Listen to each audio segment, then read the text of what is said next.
Hello, welcome to MJR RPG. The following is a preview of the new Dark Ages demon hunting investigative TTRPG City of God from Spilled Ink Studios, currently on Kickstarter. Note, I received a preview copy by the creator. This is also not a finished product, and so this is not a full review, only a preview of the main premise and system. A full review on completion will cover praise and criticism for more detailed components. City of God is, as the Kickstarter page describes, an exorcism/investigation game set in the Dark Ages, right after the fall of Rome. While there's no shortage of medieval TTRPGs, few take place in this specific time frame, between the mid-5th and 6th centuries. The Western Roman Empire has well and truly fallen, leaving a fractured Christendom in its wake. This isn't the story of the Great Migration or the rise of new kingdoms. This isn't even really the early Middle Ages. This embraces the quote-unquote Dark Ages label fully, setting a semi-fantastical, near-apocalyptic stage for the players to inhabit. The land is pillaged, the roads crumbling, barbarian kings rising over the ruins of the empire, and demons use the church's chaotic rupture to rise from hell and spread terror. Only the player characters, the missionaries, exorcists wielding spell-like prayers, stand between the demonic forces and the City of God. In its current preview state, while there is still work to do, City of God is fully functional, with its base mechanics and player-facing character creation and rules polished enough to run the game without much issue. The core mechanic is opposed dice rolls, with the GM, or narrator in this case, and the player rolling one die each.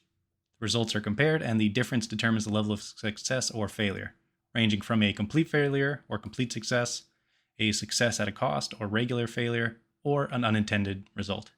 The last one is obviously the most interesting and fun.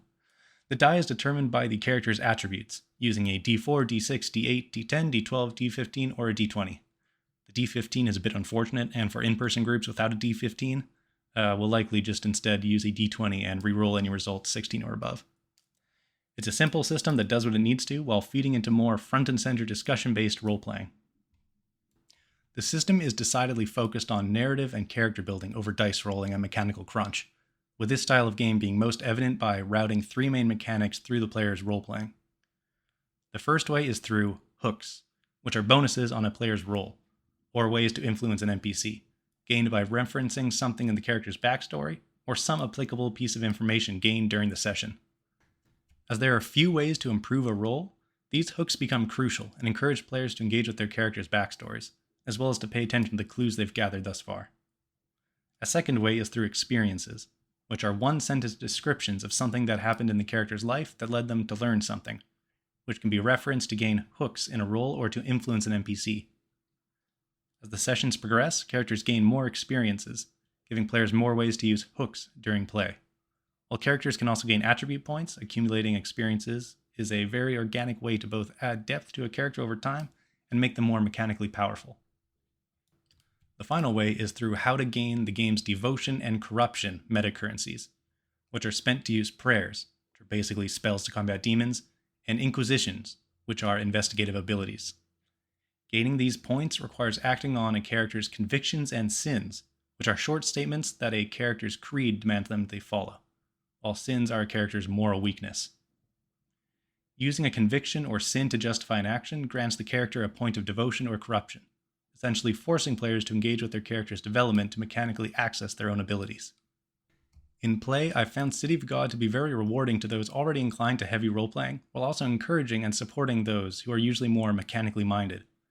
Having clear guides and rewards for role-playing makes it much easier for role-play-shy players to get into the swing of things, or even for munchkin players to accidentally role-play their characters appropriately, purely in pursuit of those sweet devotion and sin points, or for hooks to get bonuses on rolls.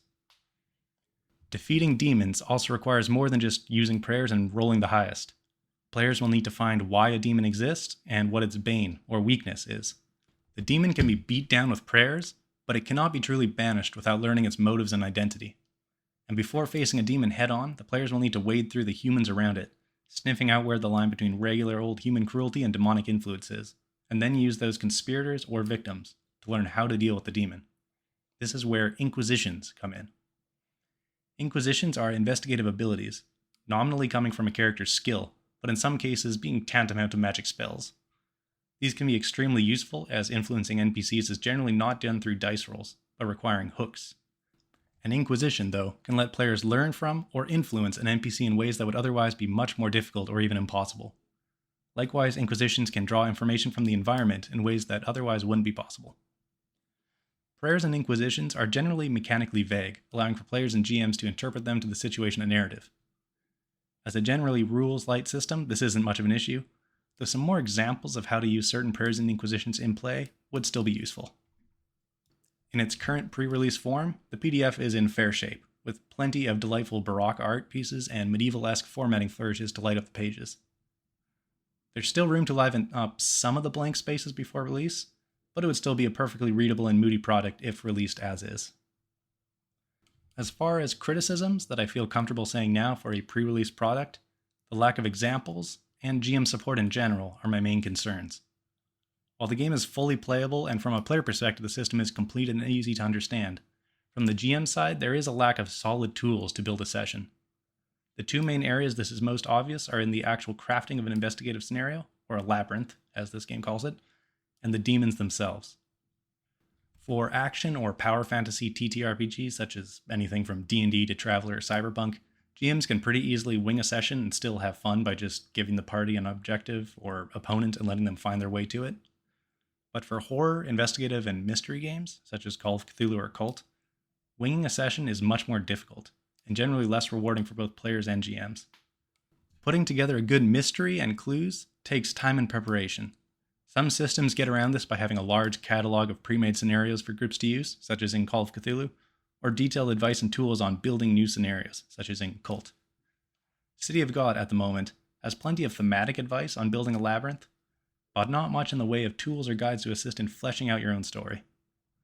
There are 2 example scenarios to give inspiration or quick use, but they are closer to prompts or adventure seeds and require expanding to be usable, while still skipping over the actual investigative part of the scenario, or the clues.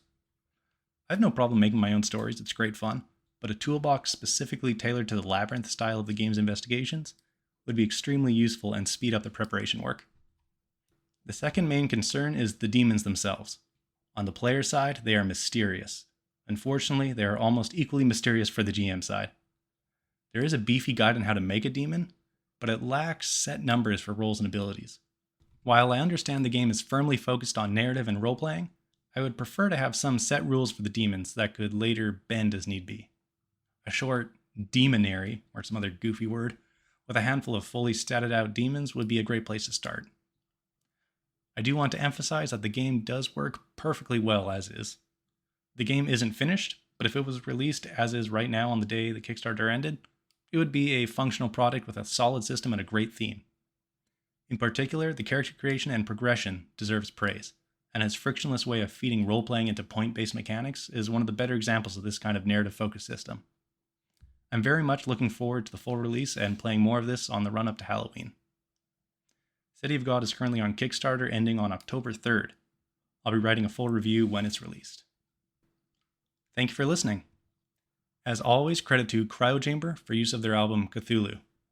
And you can find links to the Kickstarter of City of God in the description, above or below or wherever it is. Until next time, have a good one.